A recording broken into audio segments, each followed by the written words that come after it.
Welcome everyone to tonight's Emerging Conversations event.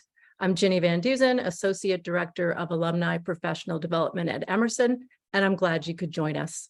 Before we get started, a few housekeeping notes. To minimize background noise, all attendees are in listen-only mode.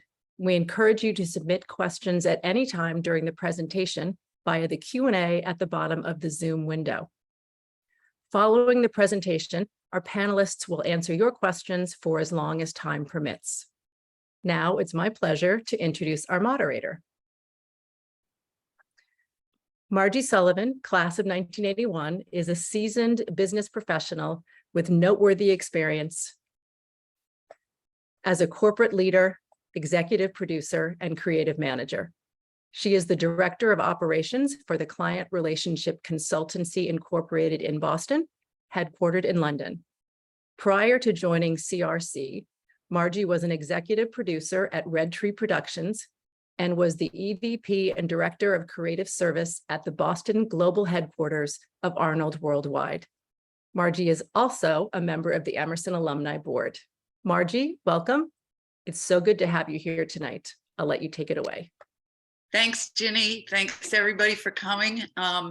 I just noticed that I made a mistake in my bio. I'm actually now the executive producer at Conductor Productions.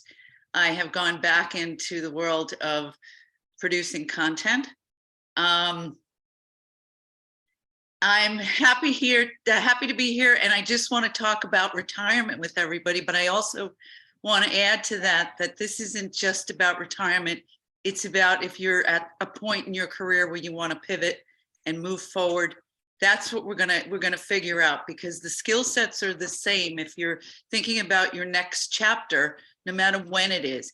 And for some of us, you know, we might be in our last chapter right now in terms of moving into, you know, what they call the back nine and looking for something else to do. You don't want to just be doing nothing.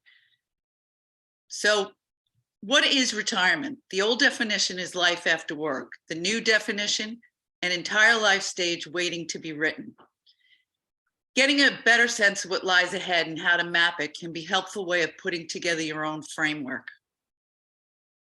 Let's talk about the numbers. By 2026, 30% of all people aged 65 to 74 will be in the labor force, up from 18% in 1996. Almost 40% of Americans age 40 and older plan to continue working in retirement, even if there's no financial need. What's behind this?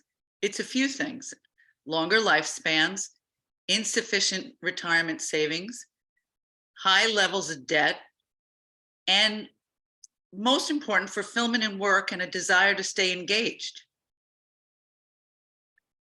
I am one of many Americans who plan to retire at 65 and do some other kind of work. What is that? That's what I'm figuring out right now. With us tonight to talk about this brave new retirement world are 4 Emerson alumni, and I'd like to introduce them now. Panelists: Christina Smith, class of 1974, is president and lead strategist of D&I Strategies, where she develops and implements strategies to create work spaces that are diverse, equitable, inclusive, and where all people feel like they belong. Moore Tai, fellow classmate, class of 81, is the artistic director at Boston Arts Academy. She has also worked in film and television as a casting director and started her own successful company, Moore Tai Casting. Moore transitioned to become a full-time faculty member at Boston Arts Academy after 15 years as a private acting and voice coach for television and film. Another classmate, Rosalie Sheffield, was part of the group hired to start CNN2 and then went on to be a news and special projects producer and editor at the ABC affiliates in Houston and Austin, Texas. Rosalie then moved to Boulder, Colorado, and transitioned to corporate sales and events before starting her own company, Dynamic Special Events. And finally, we have Steve Scott here, class of 1995, master's in 1998. He's founder and CEO of Retirement Solutions Group, Steve has leveraged the strong communication skills he learned at Emerson to help build one of the nation's larger independent retirement plan consulting practices. Thank you all for being here tonight. I'd like to start with hearing your stories. So Rosalie, if you'd like to go first. Yeah, so a quick little overview. I went to Emerson following a 2-year stint at Rutgers University. I took every class that they had in television production, and it was all black and white. So I went to Emerson and focused on television production and accidentally got an English minor. But when I got the job at CNN, I quit all 4 jobs, 2 office temps and 2 waitressing, and kind of began as a producer and editor in TV and film. So primarily working at the ABC affiliates in Houston and Austin after working at CNN. And once I moved to Boulder, Colorado, couldn't really find a job in editing, which is what I had done. So I went ahead and started working in sales and event production.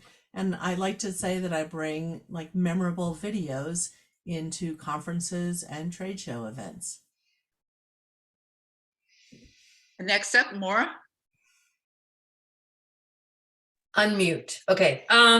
I graduated with Margie in 81 and was a theater director, going to be a Broadway director, but I switched careers for the first time and got into film and television because I needed the wolves to be away from the door. I needed more money. And then I became a casting director for many years and really succeeded at that, felt very fulfilled, but you get to a point where you want more. So at age 50, I went back to school and got my master's in education. I work in urban education. It's very fulfilling, very, very challenging and rewarding. So that's my trajectory. Tina? Yeah, I graduated from Emerson in communication disorders in 1974. I worked in the field for 6 years and decided I really wanted to take a different path. The great thing about going to Emerson was that everything I learned about creativity and persevering helped me on my new leg of my next journey, which I ended up in the field of training and development for many years in the telecommunications industry. In my late 50s, my company was downsized, massive layoffs. And I decided, nope, no worries. I'll go someplace else and work because I loved the work that I did. And I would send out functional resumes, which had no dates on them. And people would come back and say, you are exactly who we're looking for. Exactly. But could you please send us dates? Well, the moment you put in graduated from college in 1974, people can figure out how old I am.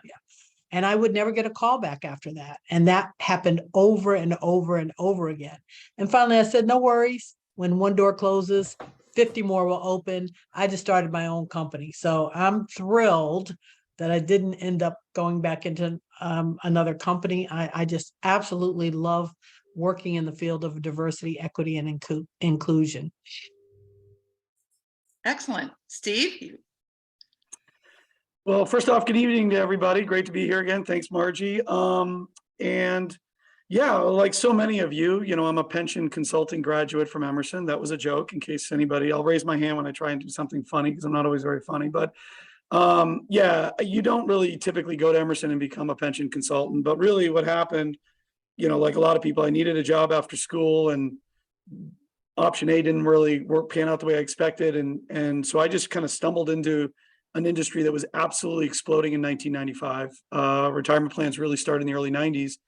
And nobody thought about the concept of communications because remember in the past, everybody was in some sort of defined benefit pension plan where a board was running everything for you. Now we just asked everybody, hey, you do it.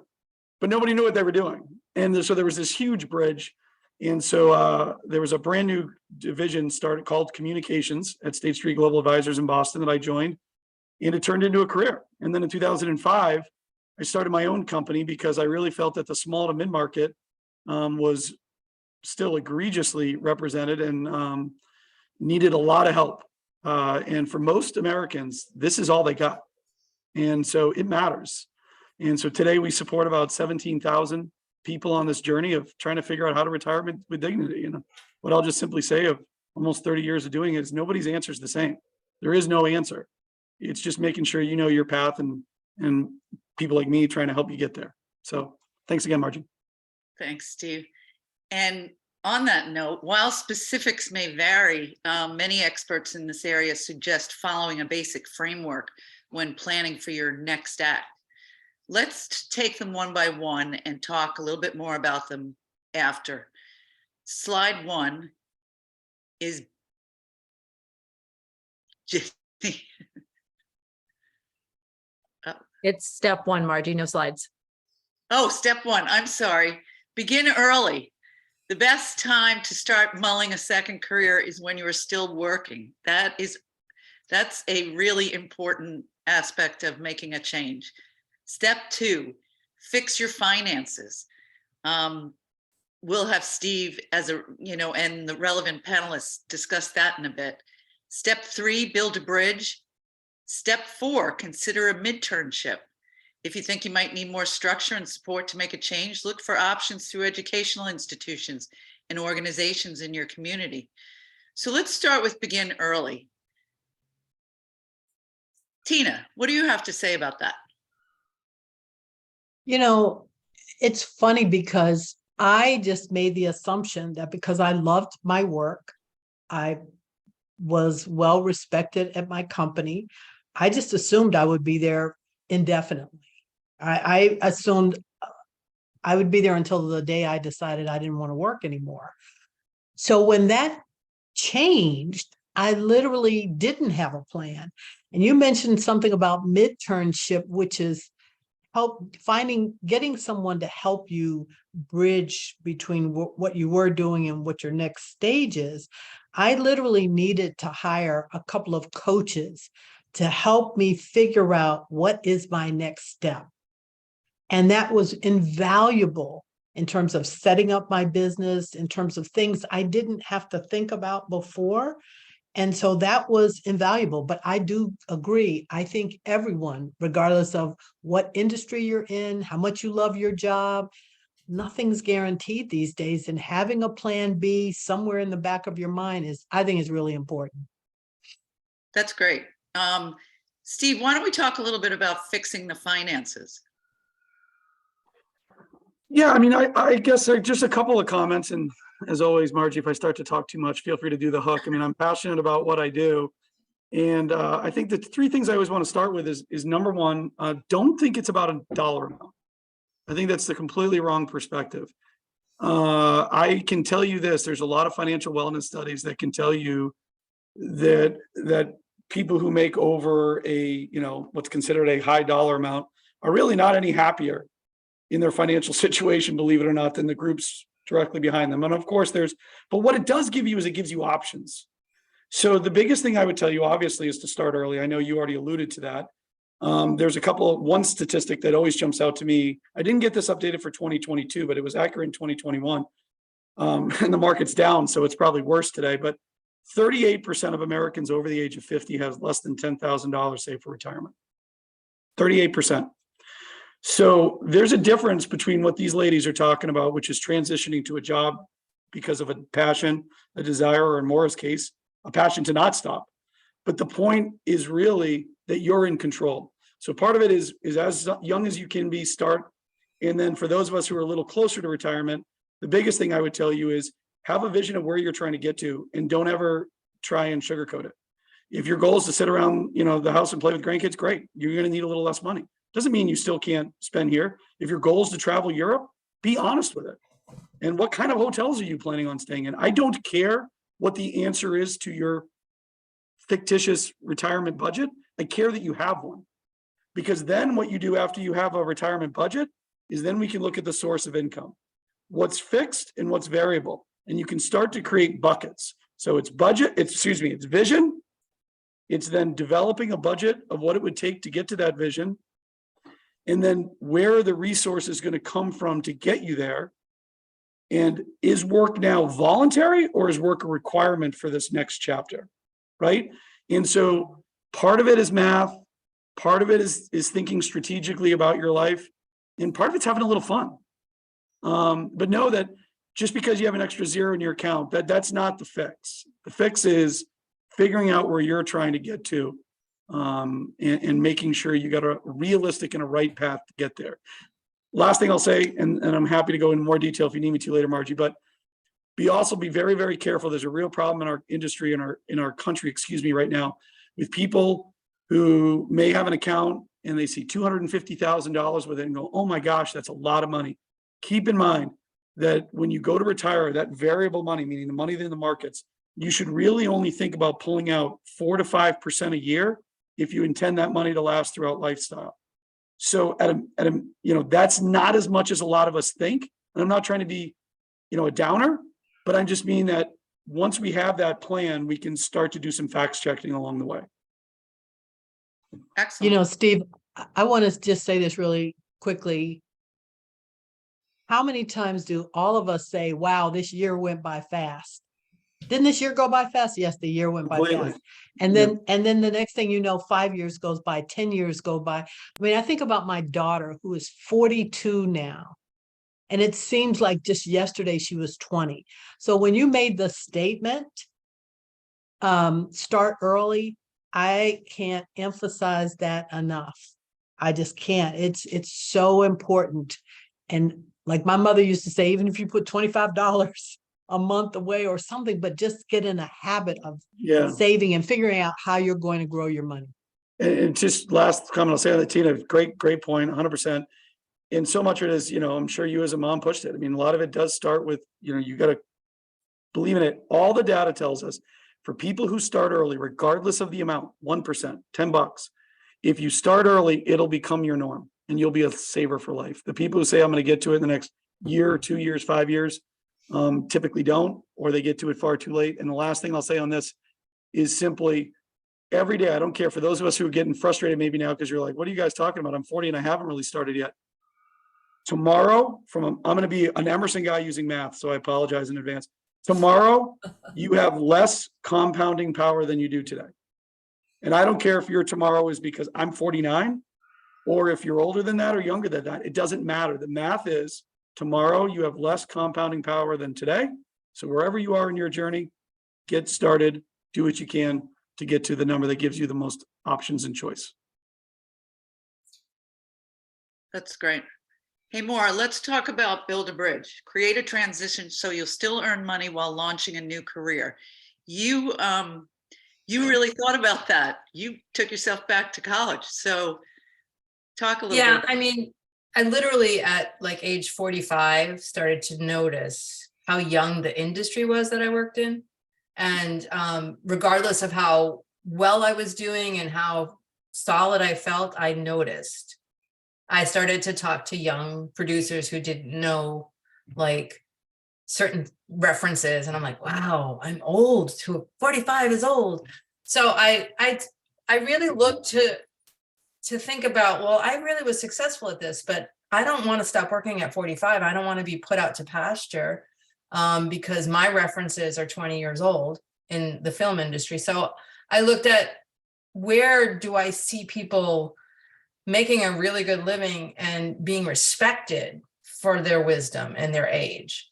And my mind went to teaching because I had been doing some adjunct teaching in colleges. Emerson was one of them.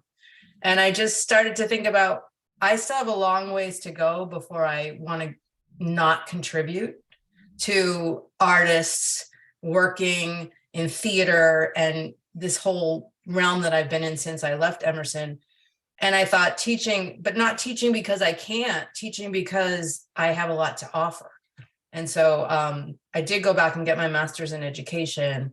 And I was really drawn to urban education because of the value of the quality of the art, that the stories that weren't being told, the kids that I work with that really need their stories told. But I think I'm still thinking about that. Like I'm 63. And I know that I'm going to stop working, but I don't want to. So I've morphed into another like administrative role from teaching, sort of a leadership role that I I'm planning to eventually stop, but I just am definitely building like the capacity to be able to offer a lot of different things and work in the industry, even if I don't get paid. Does that make sense? Like I'm still directing theater. I can see myself doing that and working with these youth, even if I do quit my job or I do retire. Just building a life around my passions, I think. Yeah, absolutely. I'd like to chime in a little just for a second here, only because Maura and I are very similar. We're also good friends, and she kind of inspired me in 2017 to go back and get my master's. And it was because of that that I got a job at night on Monday nights at BU as an adjunct. And I started to teach and started to figure out, boy, this is really great. I can give back and I actually have knowledge to share. And it was very rewarding. So I kind of then pivoted in my current job at the time, which was a little bit more of, I was director of operations. So there was not a creative spark going through the company. And I lasted there a few years, and I just had to get back into production and back into the creative. And I pivoted, but I pivoted back knowing that, okay, if this doesn't work out, I can actually go back to teaching because I really enjoyed it. And on top of that, I put myself on certain boards very calculatingly so that I maybe learn something from the board that could be something I can do in my next chapter. I just took on the job as president of Hingham Access Television. Well, what's to say that I could do a few days at the Access TV station down the road, once I'm done with my presidency and whatnot. So there's, as Maura kind of said, it's like leapfrogging, just keeping yourself going from like one thing to another and being able to pivot a little bit. Let's move on to midternships.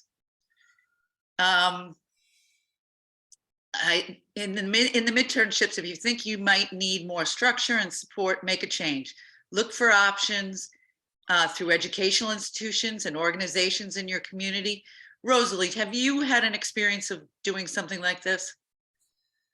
I haven't specifically done that, but what I've found is that I volunteer, as you said, sitting on boards, and I volunteer with the Boulder International Film Festival and also the Erie Rotary Club, so in Boulder County. And I was able to put on events for those, do some like sales and events. I didn't actually go back to school, and I admire you guys because I thought if I was ever going to get a master's, I would just do it straight from college. But then I got into CNN, and that just didn't happen. I'm more comfortable with business people than I am with students. So while I think I do have knowledge, I kind of impart that more in like a business environment as opposed to the student body. But I feel like I'm learning all the time. During COVID, I was always on webinars, and a lot of them was about how to, hybrid events. My passion is really bringing people together and creating experiences. And I didn't know that when I was working in TV. I was an editor for 15 years. When I moved to Colorado, I couldn't get a job in that.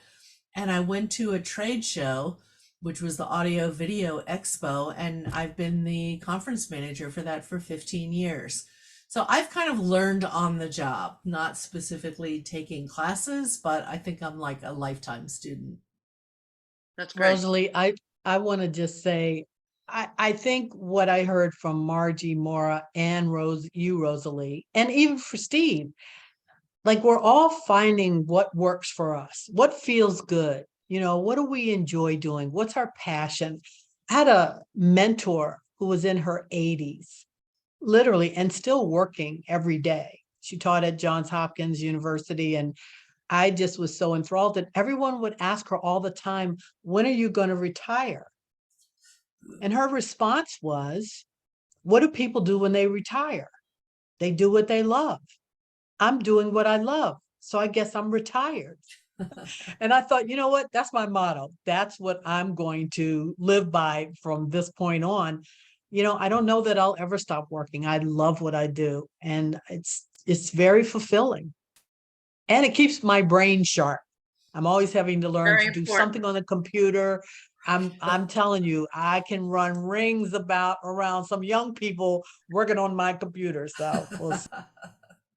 I neglected step 5, which is tackle the internal work. Figure out your interests and true motivation. It's different than just listing your job experience on your resume. Reflect on childhood experiences that mattered to you and made you happy. Check in with family members and old college roommates. What did you dream about when you were young? What was important to you? Who would like to jump in here and talk about that? Like how that affected you in some decision makings? Like, how did you rely on even your social media and your friends and whatnot to kind of get the courage to make a pivot? Well, I'll go. Okay. I'll do it. Yeah, go for it. Because I think, Margie, you can relate that we come from I don't know if it's the culture of our time or the class that we were in, or that it was Emerson, but I know most of the people that I went to Emerson with, including my husband, we love what we do. We are creative. We are passionate about work, and it wasn't because we were told to, we had to be, there are people that I know from Emerson that have a job that's just a job, but our job has always been our passion and we love working. So that thing about like the internal work, it's like, you have to decide. We were talking about this, my husband and I, like, what does retirement look like if what you love to do is the work that you do as a job? And so what does it look like? Like, I don't want to go play pickleball.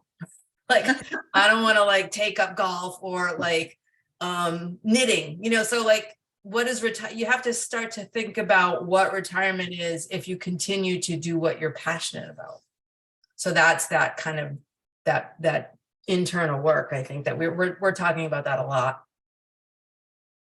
As am I, as a matter of fact. And it's just, how lucky are we that we love our jobs, and you can take it to another step, and you don't have to do it full time, and you don't have to, commute. That's my big thing now, because the commute for me now is almost 2 hours every morning. So, working from home was a godsend for me, because it really proved that I could do something differently, dramatically differently, and be happy still doing it. Margie, can I jump in with a kind of a, not a different perspective, but just something else? Obviously we don't know all the folks watching and listening to this, both live and at a later date. For some people, I guess it's one of the better experiences I had. So I started my company, and I still have a presence in Chicago, even though I live in my home is Portsmouth, New Hampshire. But anyways, I was on an entrepreneurial panel and mentorship program at DePaul for a while. And I thought some of the people I learned the most from were some young ladies and young men, most of us not that young, who had sold their business for, most of them, large amounts of money.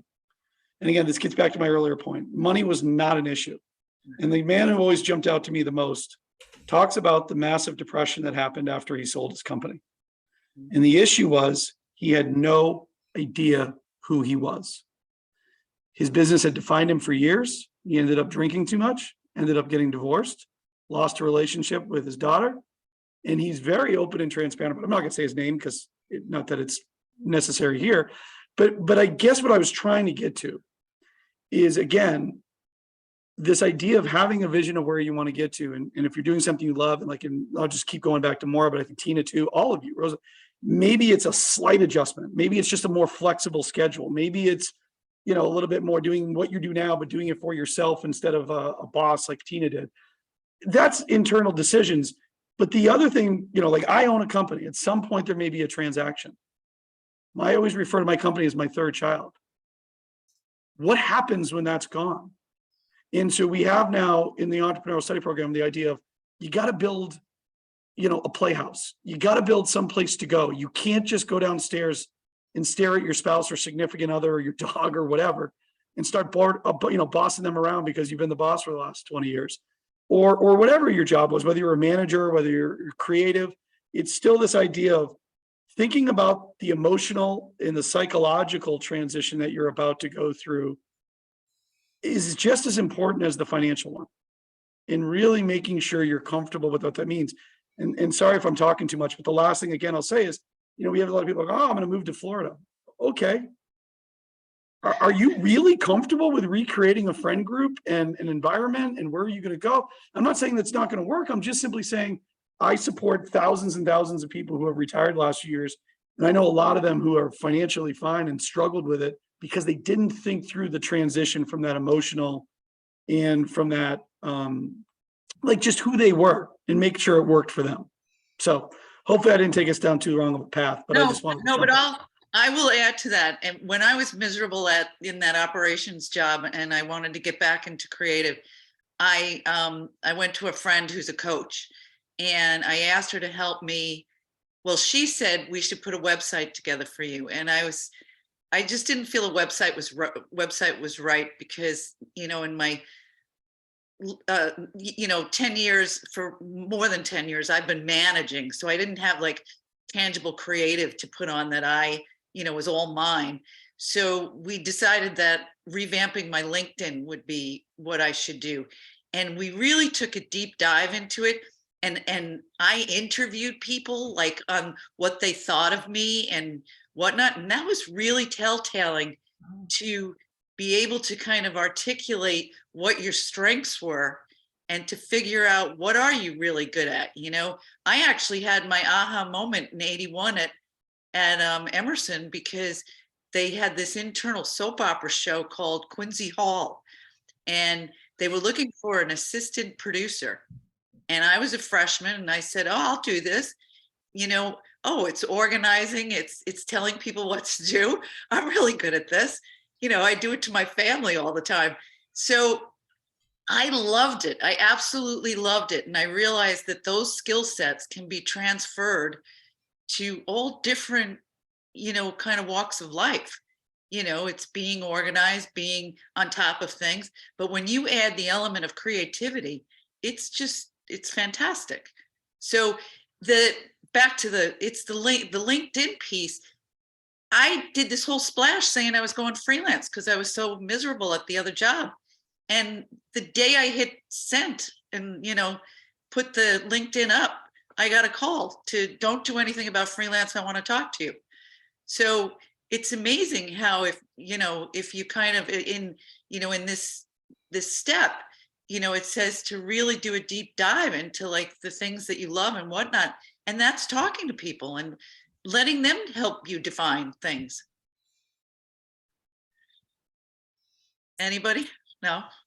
Well, Maura, I'm actually thinking of what you said. I don't want to play pickleball. My son, who has told me that I don't do womanly things. So I don't bake, I don't sew, I don't garden. But I can create content for a website. I can do marketing. I can put on a trade show with, thousands of people. So that is my passion. And I think it came from, when I was a kid, my parents were big entertainers and it was all about creating the experiences. And I think I just took that on. And I literally was working at a job I was at a Chamber of Commerce, and I went on at 3:00 in the morning. I have to go on Craigslist. And I went on Craigslist and they were looking for a conference manager for the Rocky Mountain Audio Video Expo. And I applied for it. I had to go through a bunch of a bunch of hoops, but I've been doing that now for 15 years and I get to bring in all kinds of people who I think are really important. I just had the people who covered the Colorado Avalanche and their Stanley Cup win. Red Rocks, which I don't know if you know, is a huge concert venue. I also worked a lot with like music production. So I found that that's what I do. I'm not really a hobby person, but I'll always find something where I can contribute. I do fundraisers as well, as part of my volunteer work, because I think I have that coordination skill and kind of that overview of where's everybody, what does everybody need to do? What are the tasks, and making sure that they stay on track. Sorry, those are my dogs. They wanted to say something too. Yeah. Um, Well, Ginny, I just want to say, I want to learn how to play pickleball. I don't know how to play it, but I want to learn how to play it. I know, I feel like there's a lot of pickleball bashing. It's actually kind of fun, guys. Come on. Golf is frustrating. That one I'll give you, but Ginny, I'm hoping we got some questions in. We do. So we'll get started here. Here's one from a person who says they're a videographer / editor and stumbled into video marketing in 2017, but says they can't seem to find their way into the entertainment field. Do you have any tips for using their current portfolio to get into TV / movies? Now, I think this is obviously pretty specific, but I think if we zoom out a little bit on this and talk about how did you surface opportunities in your new field? Tina, do you want to speak to that if it's relevant? I really do think for me, when I decided I was going to make this major shift from training and development into the field of diversity, equity, and inclusion, literally my first year in business, I had one client. And I thought, wow, I don't know how this is going to really pan out. But I just stayed focused on what do I want to contribute? What's my contribution? I just stayed focused on that. And at the end of the year, I'm not kidding, people just appeared and showed up and said, I want to work for you. I mean, I didn't even run ads or anything because I just was fervent about this is how I want to make a contribution. And it just sort of coalesced. So, I say, hold on to that thought, hold on to the vision of what it is you want, and expect it's going to come your way. Well, and to add to that, since you know what your vision is and you're already working in marketing and you're doing editorial, why not start to look at the editorial companies that are around that are slightly bigger, that are not only doing commercials, but they're also taking on feature films. Like, for instance, in Boston, we have in our backyard like 0 visual effects, and they just finished the new Ryan Reynolds and Will Ferrell movie, Spirited. And they did all the visual effects on that. So there's other ways of getting into kind of movies without really having to pivot too much. If you're working in Boston, start to look at some of these companies that are doing more work with indie films, doc films, and the feature stuff. That's great, Margie. Margie always has a good answer when it comes to that. Okay, here's one. Are there industries that will actually welcome a 60-year-old pivoter? What do our pivoters? Advertising. Advertising. Not advertising. You have to go whatever. on the outskirts, work on the vendor side or something. Maura? I don't know. I think it's about how you value yourself and how you present ideas. I think there's a lot of ageism. I've experienced it. I've seen it. I feel it. But at the same time, it's about not like acquiescing into it or like saying, oh, that sucks and poor me. It's like, how do you define for yourself what you have to contribute in a way that people get excited about? I was telling you guys the other day that I actually wrote the job description for my new position and really sold myself as somebody who has the experience and has the knowledge and the specific skills because that I'm 60 years old, and so it's true. It's a manifest destiny in a way, but at the same time, don't give in, I don't want to say ignore ageism or ignore the fact that it exists, but also recognize how many people around us in high profile positions are older than us. Doctors. What's the woman on PBS? Judy, what's her name? Judy Woodruff. Yeah. I mean, Nancy Pelosi. I mean, there's so many people working in very visually high profile positions who are older than 60. Because Anthony Fauci, I just love old people. So literally love the old people. That's what I say. If it's okay, Margie, or Ginny, I just wanted to jump in with one thing. So just because of what I do, we work with so many different industries and sectors, right? So I guess the one comment I'd like to almost flip it and say, where do I see the most, I don't want to call it, well, I guess I will call it ageism. Where do I see it most prevalent? I think tech, clearly, is where you see the idea that, at 49, maybe I've aged out, much less some of the other ages that we referenced. But I guess what I want to also say is part of it too is you. So, I'll give you a great example. We've had an actuary that worked with my firm, and I'm the majority owner and stuff, but one of the acquisitions we did, he was the founder of another group. So anyways, we kept him on well into his 70s, but we did keep reducing his role. And again, it's really easy on the outside to say, well, is that because he was old and your ageism or whatever? No, it's because we got software he refused to use. He did it this way for 50 years and he kept telling us we're doing this way. But the problem is it was a substantial increased business risk for me by him doing it himself manually on Excel versus doing this. So the number of clients we were comfortable with him doing kept shrinking. Tina made a reference earlier that she's better on her computer. I guarantee you she's better on the computer than I am. I'm terrible. So the idea is if you're trying to keep up with the industry and really understanding, we just did, last thing I'll say to this too is we just did some interviews and maybe even internally there was a little slight degree of ageism that I think quickly went away. But one person made a comment that this person we were looking to hire as an HR consultant was a little older than we kind of expected and a little older than, because we're hiring a lot of young people. And would there be a disconnect from an HR function? But the issue was she had really smart ideas when it came to social media. She had really smart ideas when it came to dealing with younger employees and their expectations on working virtually and how do we track it, et cetera. At that moment, I didn't care. But we've talked to other people who are going to tell me well, this is the way we did it, 20 years ago and blah, blah, blah. Well, okay, dude, but that's not what we're doing in 2022.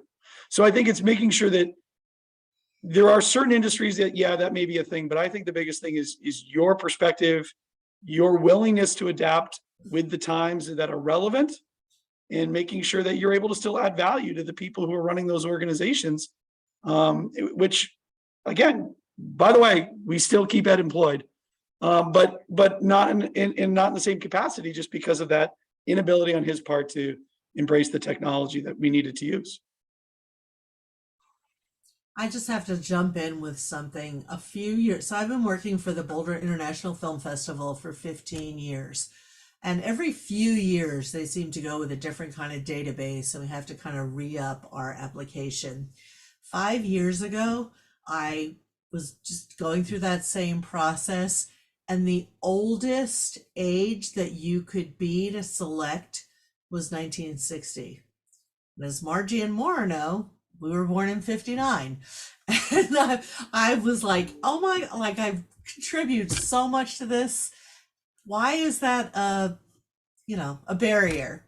So I made us think about it and they ended up changing it so that now you can go back to the 1930s.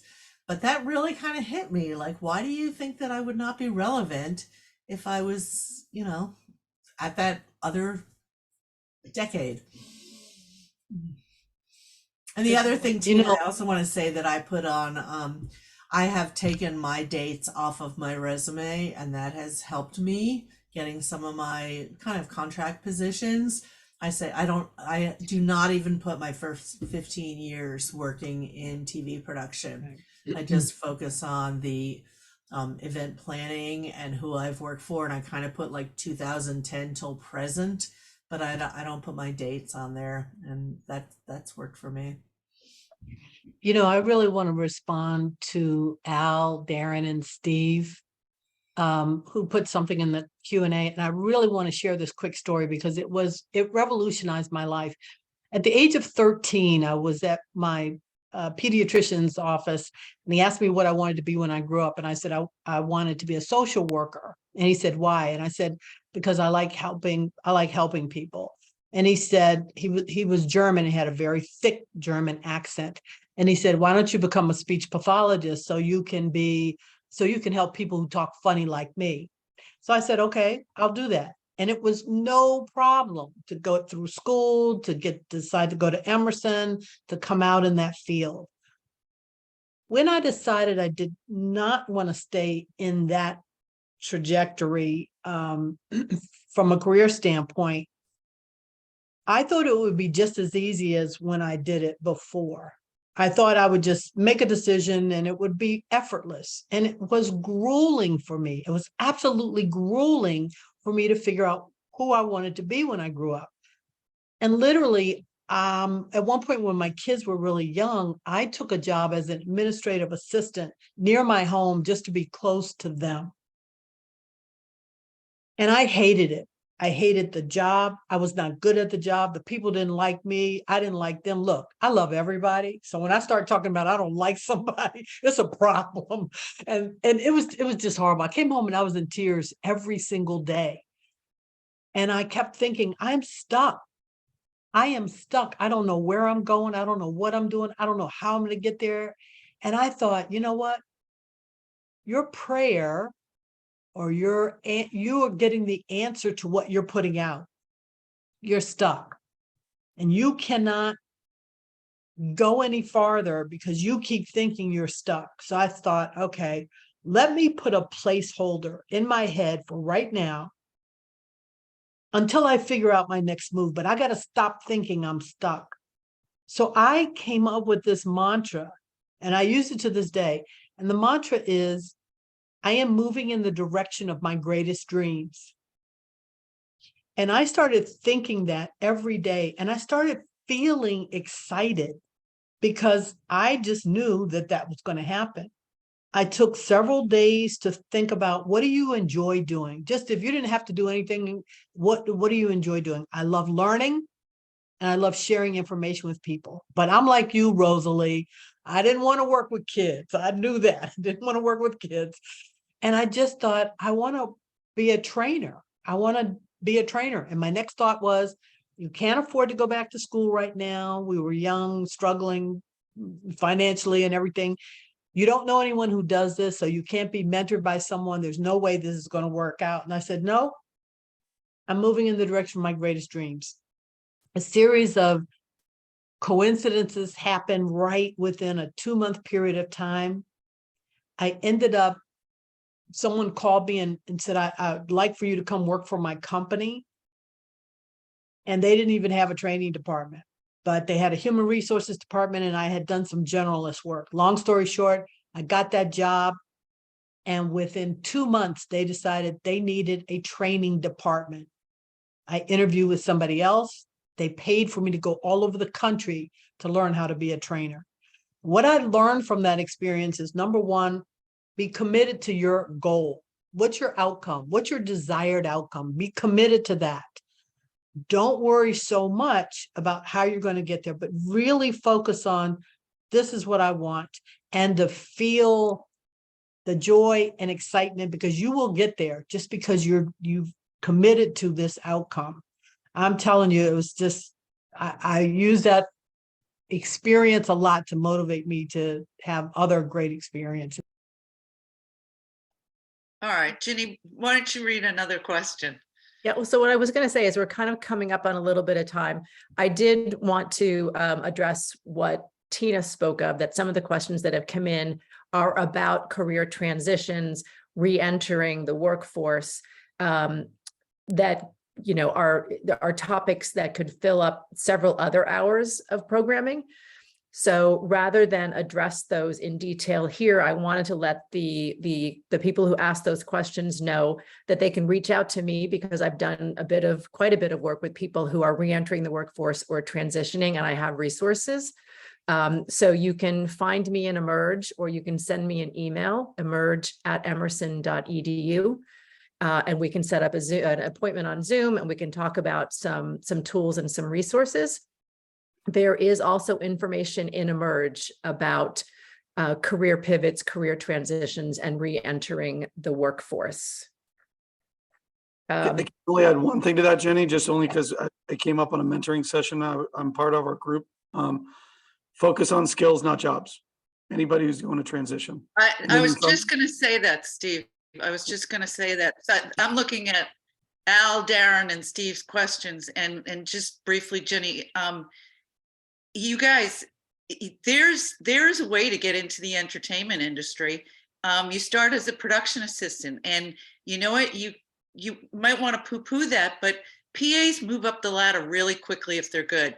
And if you're older, there is nothing better than having an older production assistant on a job that has a brain and, went to bed the night before, and that has, the ability to do a job. Look at another area. PAs can't necessarily rent vehicles or box trucks or anything like that because they're not 25 and older. So right off the bat, that is desperately needed in Boston, where we've got the commercial world, the indie world, the doc world, and the Hollywood all crossing over, and bodies are needed. So there's the Massachusetts Production Coalition puts on a PA workshop every year. It's really valuable. You learn a lot. And there's a booking service in Boston where you can sign up for as a production assistant, and you pay a nominal fee, like $30 a month. And Tim Van Patten, goes out and, he drums up business. And when a producer calls, and says, I'm looking for a crew for next week, he'll give me everybody, and he'll say, listen, I got an older PA. I know you need the camera truck driven. And, that's the most valuable automobile on set because it's bringing the camera to set. So don't be discouraged is my advice. Where there's a will, there's a way. Back to what Tina said. If you have the passion for it, it's there. All right, I have, there's another question here. How long have you all been thinking about your next act, or, as Steve and I like to call it, your back nine, and then realize that people who don't golf wouldn't know what that term meant. But was this something that came up because of a catalyst, or have you felt like you've been thinking about that for many years? Maura, how about you? It's kind of unavoidable when all your friends are like, when are you retiring? And like everybody I know is like talking about finances and retiring and their account. It's like the conversation at every dinner party, it's just been since the pandemic, especially. I think the great quit, or whatever they call it, the great resignation, a lot of people are reassessing what they're doing and how they're doing it. And so it's a topic of conversation between me and my husband, me and my friends, and I kind of, can't avoid it. So I think the pandemic was really a good catalyst to think about. All right. And last question, we'll do it as sort of a round robin before we wrap up. So I'll ask each of you for your one big tip, your takeaway that you would like attendees to have when they sign off. I'll start with Steve, because I suspect he knows what his is, and this way it'll give the rest of the panelists a little time to think. Yeah, I guess I probably speak on this topic the most. Again, I have 2 degrees from Emerson. I love Emerson. I'm on the alumni board at Emerson. I again, wonderful experience. I love the fact that I have so many creative friends and so many people on this are going to embrace. Guys, having a business plan is not a bad thing. And this is a life plan. Okay. It starts with, as Tina keeps saying, what's your passion? What's your goal? It's not a dollar amount, et cetera, as I said, but then take the time to map out a plan. And there's a lot of resources out there. I run a retirement seminar once a quarter for some of our clients. But my point is there's a zillion different versions of it. But the issue is have a plan. Don't just say you want to get someplace and then not figure out what are the steps necessary to get there. Part of that's financial. Part of that may be geographical. Part of that may be your support system. Like again, Maura may want to do X, but what about her husband? And what's his career? And is that aligned or is that disconnected? It's just being really open and transparent with what the goal is, but also what are the steps we need to take to get there. And again, it's called a life plan. Google it. It's a thing. And it's never too late to start, right? Never. No. Mike, by the way, one of my closest person outside of my immediate family is my 95-year-old grandfather who fought in World War II and still kicking around, driving me crazy. And he was just telling me, well, trying to figure out what his goals are for next year. So trust me, it doesn't stop. There you go. All right, Rosalie, how about you? What's your big tip? My big tip is volunteer. Because, we have jobs during the day and sometimes you can't always be working in exactly what you want to do. But if you volunteer for organizations that you support or that you believe in, people get to know your skills. And I've had a number of clients come out because of the volunteer work that I've done. So if if you're a good communicator, like from Emerson, or if you're a good planner, or if you're a good producer, you can really find people who need your help. And I find that really gratifying. And it also lets people know what skills I have if they're looking for somebody that they actually want to hire. Perfect. Maura? I would say just don't do nothing.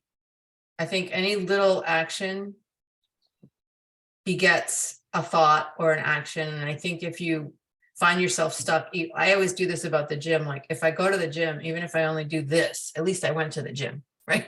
So I think it's just tell yourself, let's not just do nothing. Let's do one little thing. And I think that builds. Tina? I would definitely say pay attention to the voice in your head. If you are saying, I'm too old, it's too late, I don't know what I'm doing, those things really solidify. They calcify, and it makes it really difficult to move forward. I say, whatever you're thinking, reframe that. And really, Steve mentioned it, Maura mentioned it, Rosalie mentioned, Margie mentioned it. It's like really reframe how we think. Everything you need, you have. Everything you need, you already have. And if you open up and reframe how you think, you're going to set in motion those things that you need. The right people will appear. And I agree with Steve. So we're like two bookends. My bookend is have a vision. An airplane pilot, when they get in an airplane, they don't turn on the microphone and say, hey, folks, where do you want to go? They know what their final destination is. So figure out whatever your process is, what is your destination? And then like Steve said, then take the steps, and like Maura said, even if it's one little step a day to work towards that. A year from now, I say, let's meet back here, all of us, let's meet back here in a year and let's hear a report how everybody's doing. And last but not least, Margie. I would say, be really honest with yourself, know your weaknesses, know your strengths, and do your homework about the area that you want to get into and start to talk to people and network and just work really hard. I worked so hard when I moved from production into this corporate job to network about it that I was drinking coffee, and I don't drink coffee. So, just keep yourself going. Something will hit. Great. All right. Well, A big thank you to all of our panelists for your time and your thoughts and your insights today. And thanks to all of you attendees for being here. If you have additional questions, you can find all of our panelists in Emerge, emerge.emerson.edu. That is Emerson's online career community. It's a great place to easily connect, access resources, recordings of past career and professional development events, all sorts of things in there. You'll also soon receive an email with a link to a short survey that we encourage you to fill out. Your feedback will help us develop programming that is valuable and relevant to you, especially your suggestions for topics for upcoming Emerging Conversations events. Thanks again for joining us, and have a great night.